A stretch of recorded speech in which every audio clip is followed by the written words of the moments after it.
자, 25초. 25초 주세요.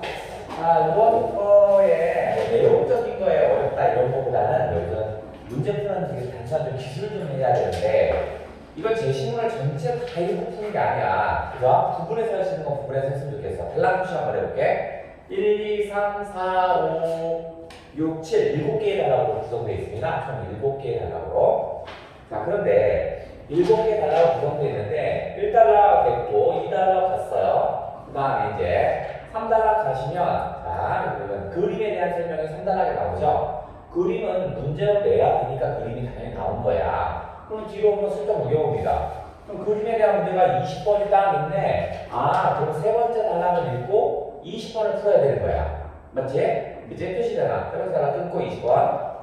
그 다음 네 번째 단락은 대문자 A가 있으니까 당연히 문제가 공유되어 있겠지. 넘겨보시면 대문자 A가 어디 있냐면 21번이네. 그치? 그러니까 네 번째 단락 읽고 21번을 푸는 거고. 그치?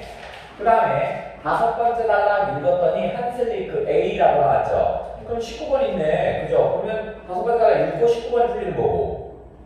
여섯 번째 단락 읽었더니 파란색으로 음악적 요소 있죠. 18번에 음악적 요소가 나와요. 그러면 여섯 번째 단락 읽고 18번을 푸는 거야. 그럼 이제 다 문제 풀다 보니까 22번은 어휘 문제니까 언제 풀어도 상관없는 거잖아. 결국 문제를 여섯 번째 단락까지 읽었을 때 거의 여섯 문제가 풀려 있는 거야. 다섯 문제가. 그럼 마지막 단락 읽고 17번만 가볍게 풀면 되는 거야. 그죠? 그러니까 이거는 부분에서 할 수 있는 건 부분에서 해야 되는 그런 내용이었어. 자, 이번에는 자, 1단락과 2단락까지 한번 읽어볼게. 1단락, 2단락. 자, 출발해볼게. 출발.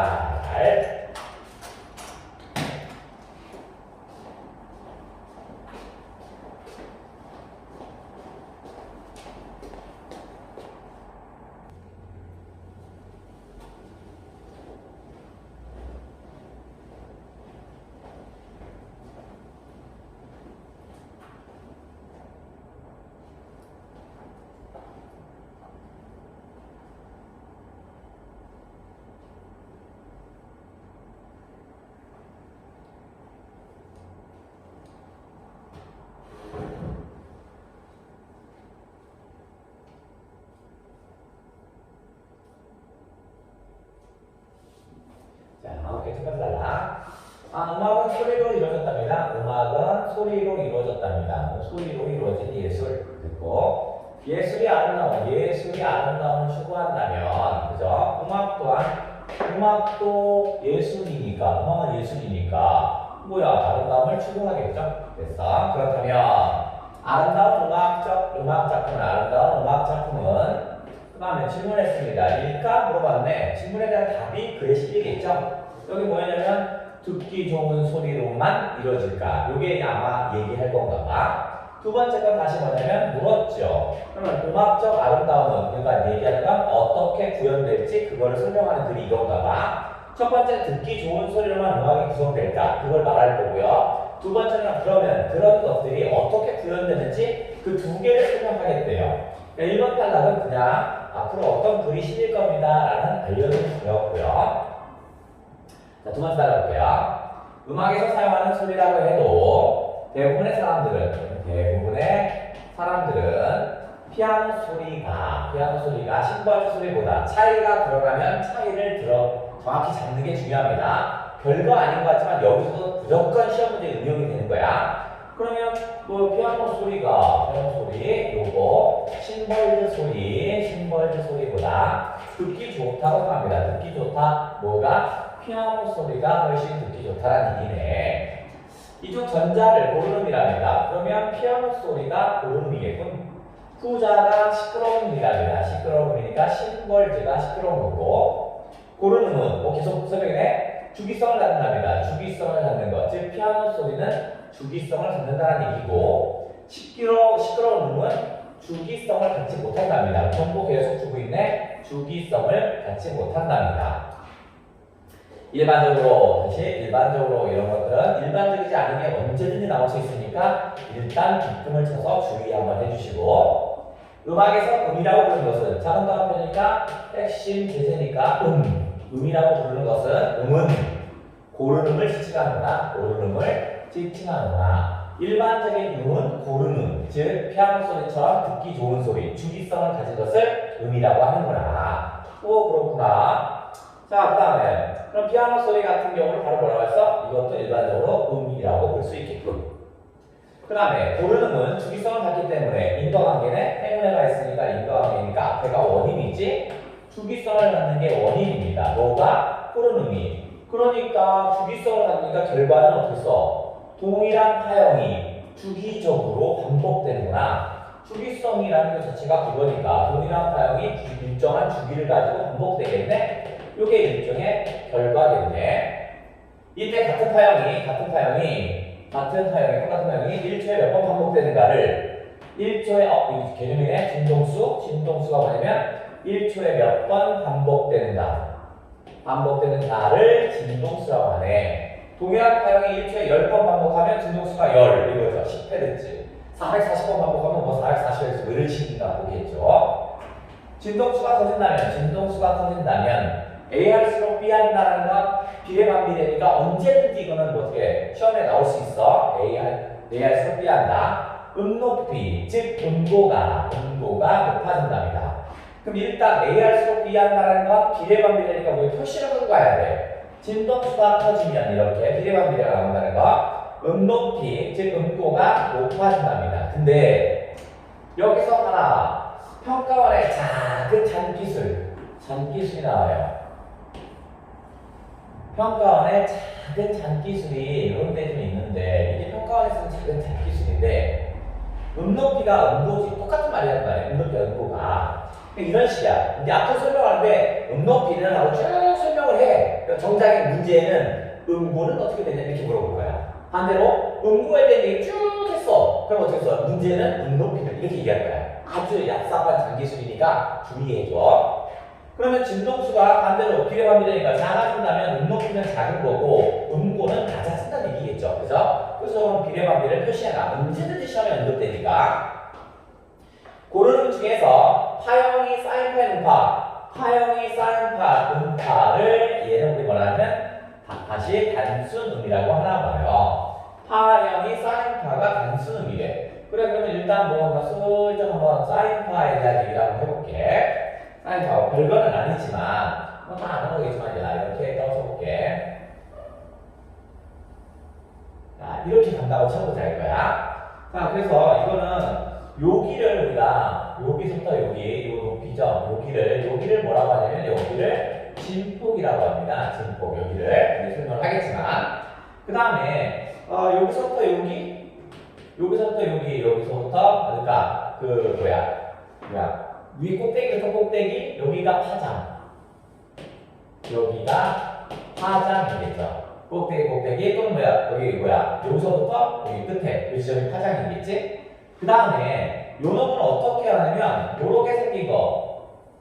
요렇게 생긴 놈이 계속 반복적으로 나오는 거잖아. 이 사인파는 요렇게 생긴 놈이 반복해서 나오니까 그러니까 여기서부터 여기가 바로 이게 주기성을 갖는 거죠. 이게 하나의 주기니까 1주기겠죠. 그죠?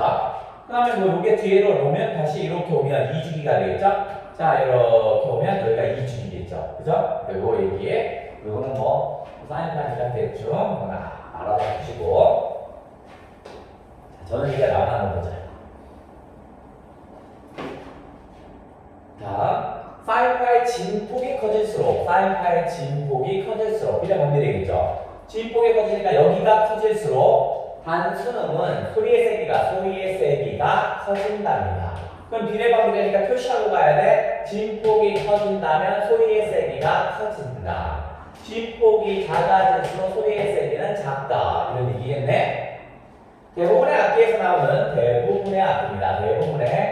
악기에서 나오는 음은 사인파보다 복잡한 파형이랍니다. 대부분의 악기는 사인파보다 복잡한 파형을 가지고 있구나. 그죠?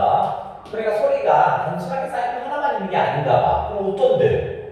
자, 이런 파형, 즉 복잡한 파형은 진동수와 진폭이 다 다른 여러 개의 사인파가 중첩된답니다. 그러니까 우리가 일반적인 그 악기에서 나오는 건 사인 하나만 있는 게 아니라 진폭도 다르고 이렇게 진폭도 다르니까 막 이렇게 올라가고 막 이런 거죠. 이런 게 다른 게 이렇게 여러 개 중폭되어 있나 봐요. 이런 소리를 우리 뭐라고 한다? 복합음이라고 한다. 복합음은 좀 개념적이가 뭐야? 진동수와 진폭이라는 여러 개의 사인파가 중첩되어 있는 게 복합음이겠군요. 이 복합음을 구성하는 단수는 복합음을 구성하는 게 뭐냐면 부분음이랍니다. 그러니까 부분음들이 모여서 복합음이 되나 보죠? 부분음 중에서 가장 진동수가 작은 것은 이렇게 가장 이런 게 있다는 거 체크해야겠죠? 진동수가 가장 작은 것 이게 뭐야? 기본음이네. 그러면 우리가 그림이 나왔다는 건 시각자료가 나왔다는 건 언제든지 시각자료에서 시험 문제 내기에 나온 거잖아. 그럼 여기 진동수가 작은 것은 기본음이라고 했으니까 다음이라고 했을 때 여기가 뭐겠어? 기본음이겠죠. 진동수가 가장 작으니까 여기가 진동수니까 여기다 표시하면 되겠죠. 요게 바로 뭐야? 진동수겠군요. 뭐지? 뭐라고 했지? 기본음이겠고 진동수가 가장 작으니까. 자, 귀는 복합음의 부분음 중에서 기본음의 진동수로 귀는 기본음의 진동수를 뭐라 한다? 복합음의 진동수로 인식한답니다. 기본음의 진동수를 복합음으로 인식한대요. 자, 그러면 자, 다음 단락 가기 전에 슬쩍 제시문이 나왔네. 자, 이게 나오면 그래프가 나오면 무조건 뭘 봐? X축과 Y축을 확인해야 합니다. X축, Y축. 왜냐면 이 그래프가 뭘 의미하는지 꼭 물어봐요. 그죠? 그러니까 이거 확인하지 않으면 시간에 따라 세게 변하고 이렇게 해버린다고요. 그러니까 시간이면 시간에 따라 세게 변하지만 얘는 진동수에 따른 세게 변하지. 그죠? 요런 거 물어볼 거니까 체크하고 일단 바로 앞에서 있을 때 뭐겠어? 진동수가 가장 작은 이놈이 작은 것이 기본음이겠죠? 요게 기본음이었다는 것을 우리가 체크할 수 있죠. 그 다음에 바로 앞에서 정보가 또 줬는데 우리 귀는 기본의 진동수를 복합음의 진동수로 본다고 했죠? 그러니까 얘가 바로 뭐냐면 복합음의 진동수구나. 얘는 복합음의 진동수에 해당한다는 정보를 찾았죠. 세 번째다가 읽고 문제까지 도전.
자, 악기가 내는, 그러니까 여기서 기억해서 여기서 어휘 문제 풀러가도 돼. 악기를 낸다고 했으니까 아마 기억은 뭐였냐면 본용어를 얘기하는 겁니다. 악기가 낸다. 본래 의미가 벗어나지 않으면 본용어, 벗어나면 보조용어였죠.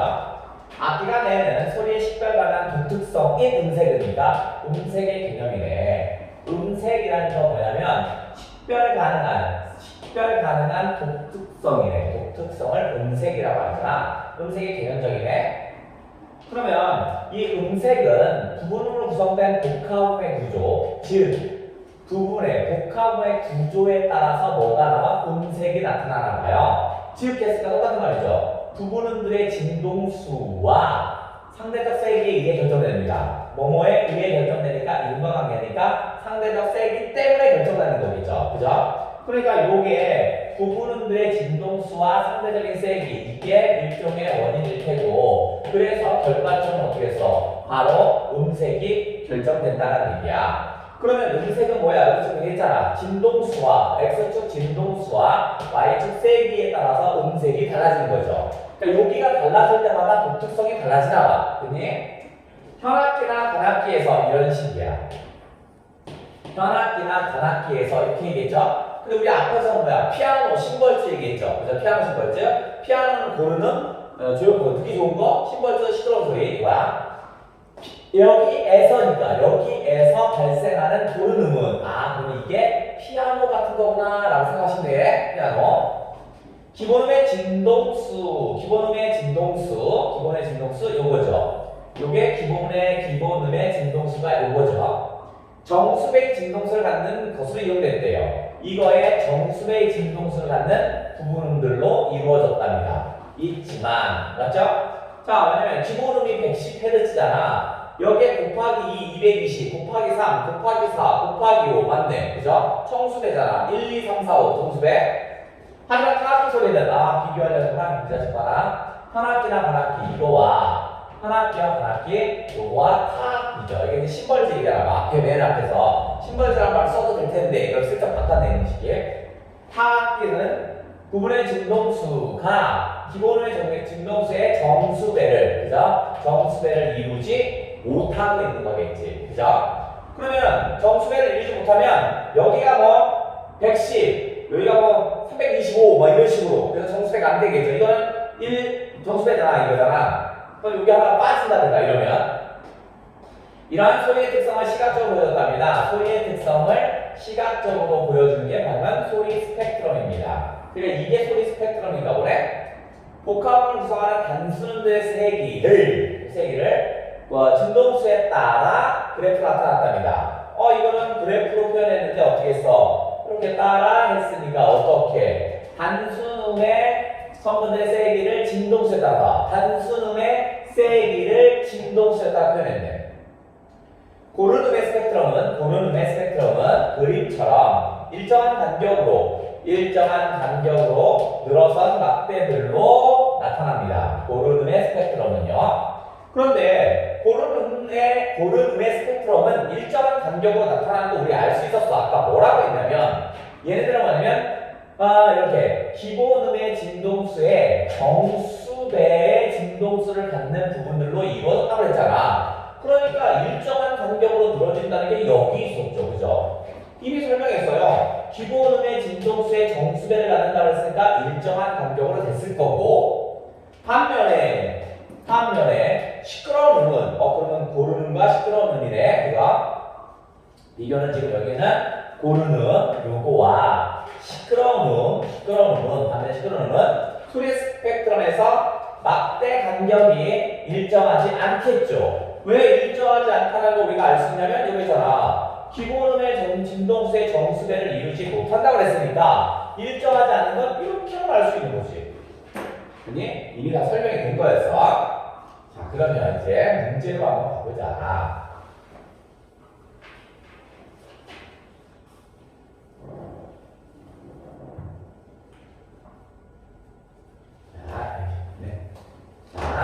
자, 나오면 아마 X2, Y2의 진동수 세기. 그죠? 아까 정보에서 이 정도는 기본음이라고 했었죠? 기본음이었어요.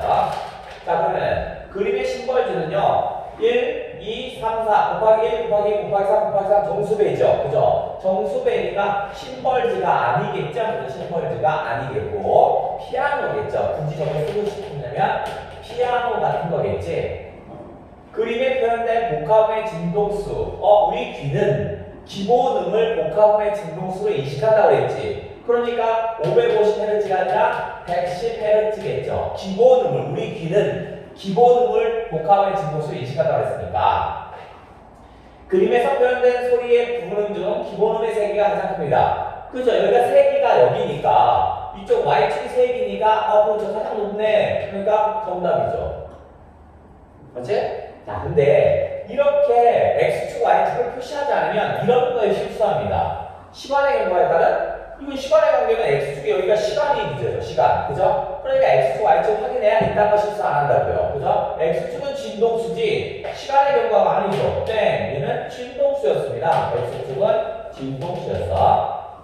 그림에서 220Hz가 사라집니다. 그죠? 요게 사라졌어요. 요게 사라져요.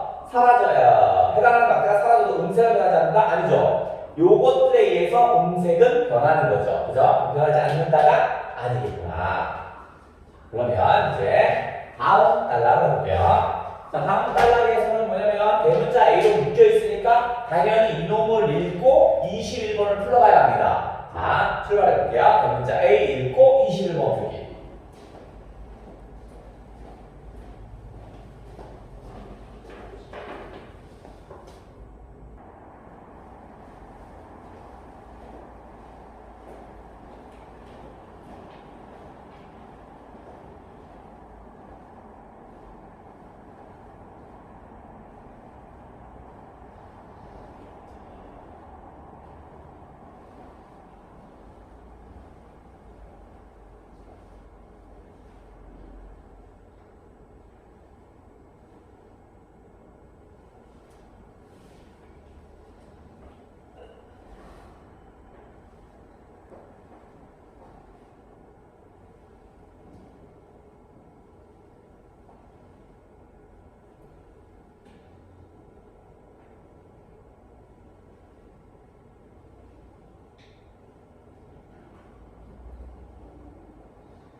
두 음이 동시에 울리거나 연이어 울릴 때, 동시에 울리거나 연이어 울린다면 가정전제 음의 어울림, 즉 협파도는 이런 거 뭐라고 그랬어요? 평가원에 쓰는 얍삽한 기술이라고 했죠. 그죠? 음의 어울림이라고 설명하다가 갑자기 협파도가 뭐예요? 물어본다고 했어. 잘 알아두시고 이거는 달라집니다. 뭐에 따라? 음정에 따라 달라진답니다. 음정에 의해서 달라진대요. 어울림은 음정이란, 여기서 음정이란 두 음의 음고 간의 간격을 말하는구나. 음고 간의 간격. 음정이 음고 간의 간격인데, 그러면 음고는 아까 음높이라고 했다. 높은 음고의 진동수를 낮은 음고의 진동수로 나눈 값이랍니다. 공식 나왔네. 공식 옆으로 빼놔야죠. 요거 빼야겠죠. 그러면 요거 A를 B로 나눈다 이렇게 한다고 했잖아. 그러면 우리가 나누는 게 어떻게 써요? 기준이라고 했죠. 이게 분모라고 했잖아. 나눠주는 값이 분모라고 했잖니. 그러니까 공식은 뭐겠어? 낮은 음고의 진동수분의 그다음에 높은 음고의 진동수죠. 높은 음고 진동수가 되겠네. 그죠? 공식은 이렇게 뺐네. 나눌 값으로 표현합니다. 뭐가? 음정은 낮은 음고 진동수분의 높은 음도. 가령 여기까지 들어주네. 도와 미 사이에서 장상도, 도미는 장상도인가봐. 그 다음에 이거 4분의 5고, 낮은 미 4, 높은 게 5. 도소는 완전 5도라고 하는데, 요거는 2분의 3인가봐. 그러므로 장상도는, 장상도가 얼마야? 5분의 4죠. 자, 장상도가 5분의 4라고 했고, 완전 5도는 얼마? 2분의 3이라고 했지? 그러면 이게 음고 간의 간격이잖아. 음고 간의 간격이니까 곱하면 이건 얼마지? 4분의 5죠. 그러면 이거 같은 말은 2를 곱하면 4분의 6이잖아. 음고 간의 간격은 얘가 4분의 5, 4분의 6이가 얘가 적네. 그지? 적네. 그러니까 그러므로 장상도는 완전 5도보다 했으니까 비교합니다. 초분 음정이죠. 비교해봤더니 장상도는 4분의 5고 완전 5도는 4분의 6이잖아. 그러니까 이쪽 값이 더 큰 거잖아. 그죠? 초분 음정은 이거네. 일반적으로 나오면 음정을 나타내는 분수를 약분했을 때 분자와 분모에 들어가는 수가 커질수록 그러면 분자와 분모의 수가 커질수록 협파도는 작아진답니다. 그러니까 분자 분모의 수가 커질수록 협파도는 작아진대. 비례방비례니까 어떻게 그 숫자가 커질수록 협파도는 작아진대요. 그죠? 그러면 평가원이 쓰는 아주 얍삽한 기술은 이렇게 하죠. 분자와 분모에 들어가는 수가 커질수록 음의 어울림은 작아진다 이렇게 쓴다고요. 할 수 있지. 여기 약속하게 쓰잖아. 그죠? 그러니까 협파도라는 것이 뭐야? 음의 어울림과 똑같은 말이니까 반대로 음의 어울림은 작아진다 이렇게 얘기한다고요. 가령 음정이 1분의 2인 옥타브, 2분의 3인 완전 오도, 여기까지 완전 오도 이거. 그 다음에 4분의 5는 장삼도, 그 다음에 5분의 6인 단삼도의 순서로. 그리고 이게 숫자들이 커졌지. 그러니까 협화도는 작아지죠. 숫자가 커졌으니까 협화도는 작아졌어. 서로 잘 어울리는 두 음의 음을 협화 음정이랍니다. 기능적이구나. 협화 음정은 잘 어울리는 거. 라고 하고, 그렇지 않은 불협화. 그러면 비교하나? 협화 음정 잘 어울려, 불협화 음정 잘 어울리지 않아. 16세기의 음악 이론가인 샤를 리로는 사람 이름 나면 그냥 동그라미. 약분된 분수의 분자와 분모가 약분된 분수여야 돼. 1, 2, 3, 4, 5, 6, 1, 2, 3, 4, 5, 6으로만 표현되는 음정을. 이게 뭐냐면 협화 음정이랍니다. 협화 음정. 즉, 협화 음정이니까 잘 어울리는 거죠. 그죠? 그 외에는 불협화입니다. 그러니까 협화 음정 1, 2, 3, 4, 5, 6. 그죠? 요게 협화 음정이구나. 자, 그러면 시작. 자, P와 Q 사이의 음정입니다. P와 Q 사이 이거죠. 그럼 440분의 550이니까 낮은 음을 먼저 쓰라고 했죠. 400은 550이니까 얘는 4분의 5네. 4분의 5는 장삼도네요. 여기 장삼도. 그죠? 정확히 떨어지네? 장삼도. 그 다음에 P와 Q래요. P와 Q 사이. P와 Q, PQ는 440분의 5는 4분의 5죠. 4분의 5. 그 다음에 Q와 R 사이래. Q와 R이니까 550분의 660이니까 5분의 6이네. 맞지? 5분의 6. 자, 그러면 음정이라고 했으니까 이거를 뭐야?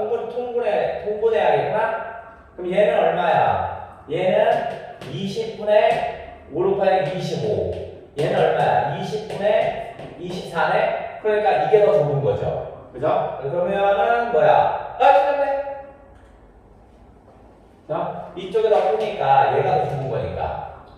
그 다음에 P와 R 사이에 협화 음정이 P와 R은 440분의 660이죠. 그럼 얼마야? 2분의 3이네? 그러면 협화 음정은 1, 2, 3, 4, 5, 6으로만 구성되어 있죠. 협화 음정 맞네. P와 S의 부분음들이랍니다. 정수배로 간다고 했잖아. 기본음의 정수배. 그러면 얘가 440이면 440의 정수배는 2배면 880이죠. 어머? 겹쳤네? 880. 그죠? 그러니까 880Hz에서 겹칠 겁니다. 정수배니까. 다음 PS 사이의 음정. PS 사이의 음정은 1분의 2. PS는 1분의 2네. 그 다음에 Q와 R은 5분의 6이네. Q와 R이 5분의 6이죠. 그죠? 그러면 약분된 수가 클수록 협화도는 어떻게 써요? 어떻게 해서? 약분된 수가 클수록 협화도는 뭐라 했지? 작아진다 그랬냐?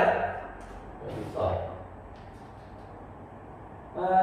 이제 협화 가져야 여기인데 어디냐? 분모에 들어간 수가 커질수록 작아지네. 분모에 들어간 수가 커질수록 작아지는 거지. 그러면 커질수록 작아지니까 얘는 작아지는 거지. 그러니까 얘가 더 큰 거지. 그죠? 이거는 협화도가 크다가 맞네.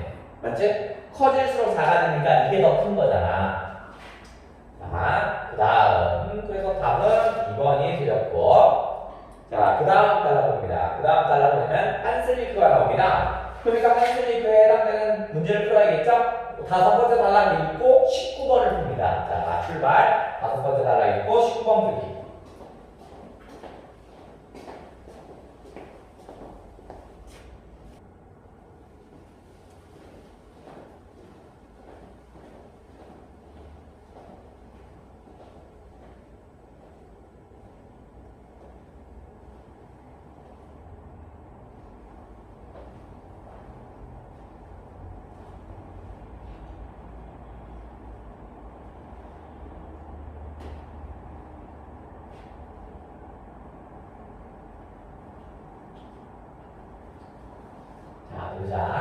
자, 아름다운 음악은 단순히 듣기 좋은 소리를 배열한다고 듣기 좋은 소리를 단순하게 듣기 좋은 소리를 배열한다고 해서 만들어지지 않습니다.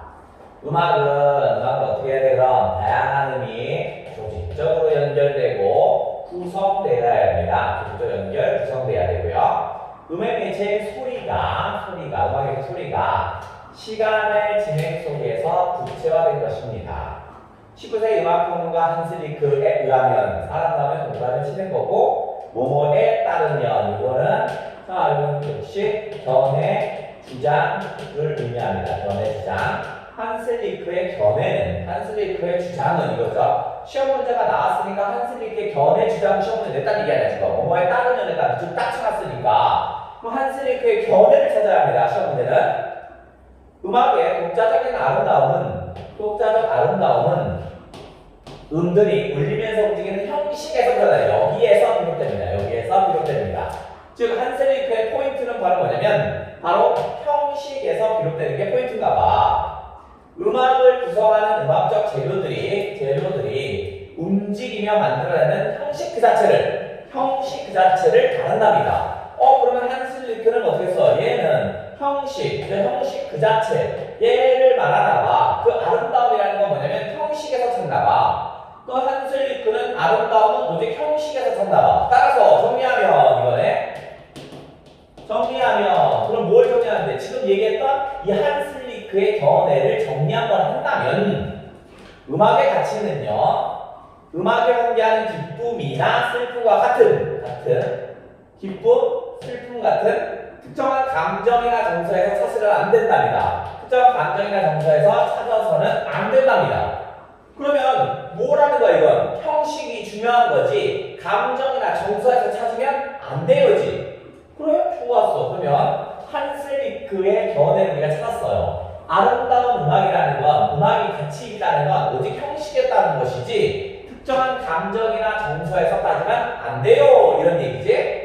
자 그러면 특정한 감정, 정서가 나오면 안 되고 오직 형식만이죠. 그죠? 얘는 오직 형식만을 중요시하고 이걸 좋아하고 감정이나 정서는 좋지 않아요. 이 얘기지. 그러면 슬픔,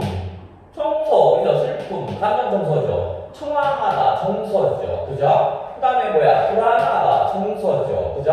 그 다음에 화들짝 놀란다. 그죠? 이거 다 나왔네. 정답 몇 번이야? 한국은에 4번. 됐냐? 자, 다음 문제는 6번째 단락을 읽고 당연히 음악적 요소에 네모가 딱 쳐있네. 그러니 18번을 풀어야겠다. 출발.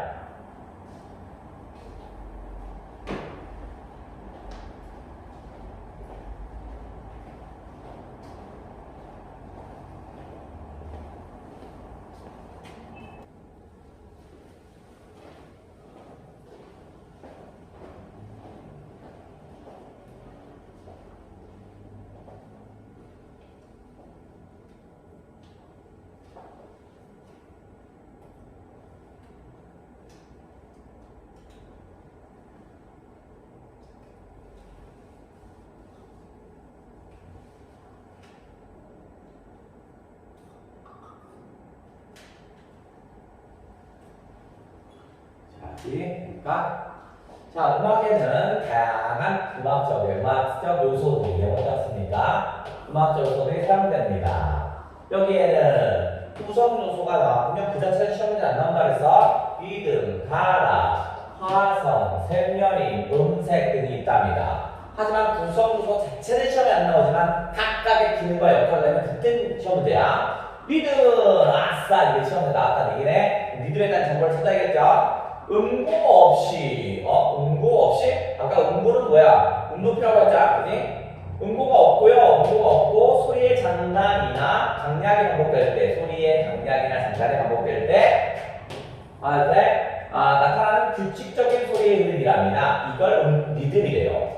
다 읽을 필요가 없이 시험 문제가 구성 요소의 각각의 기능이 맞는지 물어볼 거잖아. 그러니까 여기다 좀 놓고 어차피 시험 문제니까 확인하는 겁니다. 리듬은 높이를 가진 이미 틀렸죠? 야, 뭐라 했어? 얘는 바로 음구가 없다고 그랬죠? 음구랑 똑같은 말이 뭐야? 음구와 똑같은 말이 높이 아니야? 그럼 일단 답을 꽝 쳐줬어요, 1번. 그러면 나머지 읽는 게 부드러워질 거 아니냐, 더 빨리. 그럼 이미 답이 나왔어요. 그죠? 가락은, 확인을 할 필요가 없죠? 가락은 서로 다른 음의 높낮이가 지속 시간을 가지는 음들의 흐름이랍니다. 이게 가락입니다.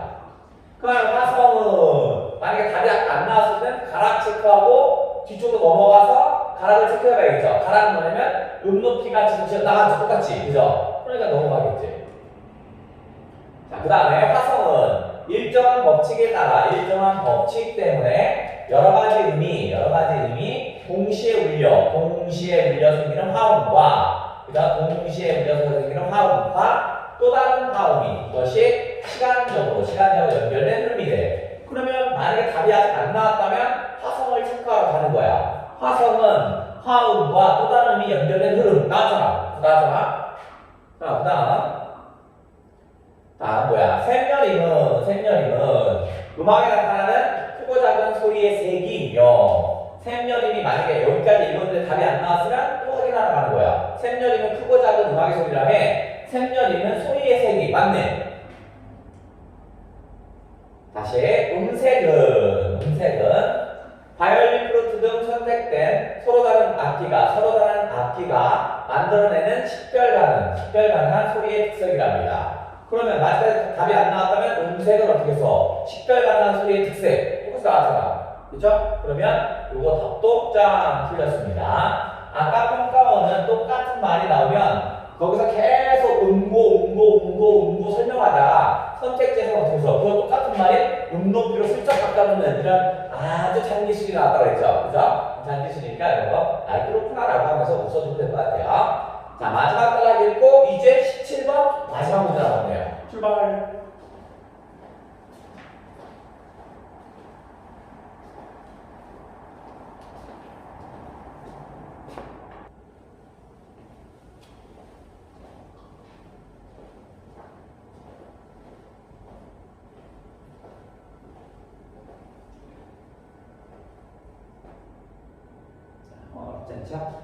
자, 작곡가는요, 이런 음악적 요소들을 활용해서 음악 작품을 만든답니다. 그죠?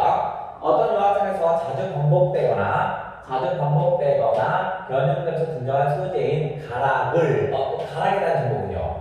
만약에 아까 음악적 요소에서 답이 안 나왔다면 여기까지 확인하러 왔어야 되네. 얘는 뭐냐면 자주 반복되거나 변형되면서 등장하는 소재가 가락이거든요. 근데 그때 그거를 우리 뭐라고 해? 그 작품의 주제라고 한대요. 작곡가는 자신의 음악적 아이디어를 주제로 구현하고 다양한 음악적 요소를 사용해서 음악 작품을 완성한답니다. 예컨대 예를 들어서 조성음악에서 정해진 박자 내에서 질서를 가지고 반복적으로 움직이는 리듬이 그러면 질서를 가지고 반복적으로 움직이는 리듬이 음표나 쉼표의 진행으로 나타나고 어떤 조성의 음계들을 소재로 한 가락이 나타나고 또 가락이 나타나고 주제는 긴장과 이안을 유발하는 다양한 화성 진행을 통해서 반복되고 변화됩니다. 이렇듯 음악은 정리하는 거죠. 정리하면 이거죠. 음악은 다양한 특성을 갖는 음들이 유기적으로 결합한 소리 예술이라고 볼 수 있답니다. 오케이. 17번째 단락은 별거 아니네. 자, 그러면 마지막 문제입니다. 자, 이 밑글에 대한 설명은 적절한 것이랍니다. 그 다음에 소리에 대한 감각이, 음악 감상, 소리에 대한 감각과 소리에 대한 우리의 감각 이해도 없죠. 그 다음에 미적 본성에 대한 미적 본성을 얘기한 적이 없죠. 그 과학적, 아름다움이라는 걸 과학적 탐색을 했다? 이상하다. 이건 또 이상하고. 그 다음에 또 음악적 탐색을 서로 비교했다. 과학적 탐색이 뭐고, 음악적 탐색이 뭐고, 이렇게 안 했죠. 그죠? 그 다음에 소리를 구분하고 그것을 근거로 하여 음악의 형식을 분리하는 건 없습니다. 그 다음에 음악의 아름다움을 소리에 관한 과학적 분석과 이거 정답.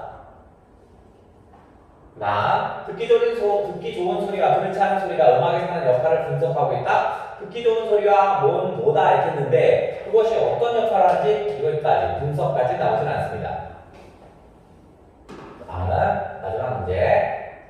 자, 기억은 바로 뭐냐면 자립적으로 쓰여 서술어 기능한다고 그러죠. 결국 이 얘기는 바로 뭐냐면 본용어를 의미하는 겁니다. 본용어를. 그러면 본용어는 본래의 의미를 쓰는 거죠. 그죠? 그러면 그 일을 다 해버리다. 휴지통에 버리다가 그런 본래 의미잖아. 이거 그거 아니죠. 근데 얘는 뭐야? 보조용어. 잘 들어주었다. 이것도 주다. 이것도 보조용어. 잘 쉬어라. 구워라. 이것도 보조용어.